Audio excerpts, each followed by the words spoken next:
A 12-year-old child is now considered a fugitive wanted for murder. Jarrell Milton is one of 3 suspects now named for a shooting that happened 1 week ago today. The victim, Jamel Ray, died after being rushed to a hospital from the scene of the crime, 24th and Reddick Avenue, not far from a very busy Miller Park. His friend, Charles Fisher, was wounded. Today, police announced the arrest of Jamar Milton, who is 17, and Shantavius Primes Willis, who just turned 15. But police are now trying to find the 3rd suspect, Jarrell Milton. And if you can help, call police at 402-444-STOP. We received today's sobering statistics on violence in Omaha. So far, 59 gun assaults this year, and nearly half of them in just North Omaha. And while police have been making key arrests in these crimes, as Brandon Scott reports, there is still more work to be done. He joins us now live. You guys going to Creighton? These are the images that nearly everyone in Omaha is sick of seeing. Neighborhoods wrapped in crime tape. Another day, another shooting, another life lost.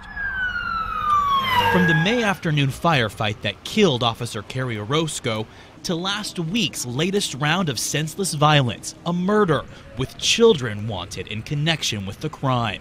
While citywide gun assaults have dropped compared to last year, in North Omaha, the numbers have jumped. You're seeing a small percentage of our population, that's gang members, who are ruining it for the entire city, who are ruining it for North Omaha, ruining it for everybody. Omaha Police Chief Todd Schmatter and Mayor Gene Stothert sat down with us today for a rare joint interview, addressing the violence that too often dominates this city's headlines. There has been 3 spikes in violence since January, one in January, one in May, and again in June. Chief Schmatter attributes these spikes to a vicious and deadly cycle of gang members getting even. What you're seeing is today's victim becomes tomorrow's suspect.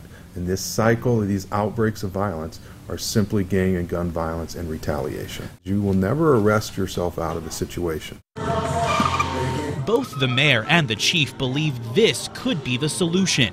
Programs that focus on children, keeping them off the streets. You know, what I hear all the time from a lot of the guys is that, we get in trouble when we don't have things to do. Pastor Edward King runs the Hope Center, a faith-based after-school program offering food, homework help, and a safe space to have fun. I feel like this, if I can spend time with that kid, the hope would be that he won't turn out to be what you see what's happening in the streets today.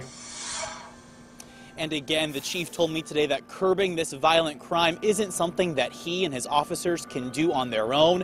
Education and unemployment also play a big part, and he says that's something that all of us in the community need to think about and help fix. Reporting live, photographer M.H. Danker, I'm Brandon Scott, WOWT 6 News.